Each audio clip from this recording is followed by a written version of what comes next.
Alright, quick update. I wanted to show you guys my little brush that I bought from Amazon to go on an angle grinder. It's made by 3M and it's just plastic, but boy did it do an incredible job of cleaning up the bottom of the manifold, intake manifold. I scrubbed with a greenie on those the last time I did this forever and could not get it clean.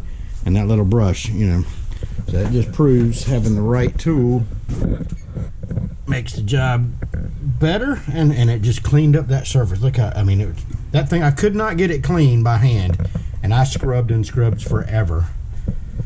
So I'm hoping that remedies my leak.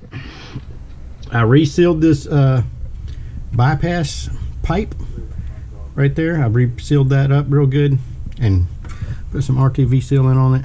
So gasket maker, high temperature gasket. So I'm hoping that remedies my problem. On to putting the gaskets on. Alrighty. Alright, she's all back together.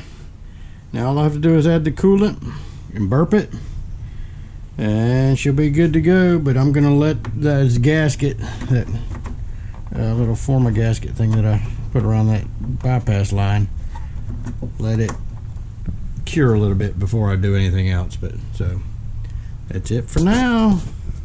Thanks for watching. I'm hoping this did it. If not, you probably won't hear about it because I'll be so pissed.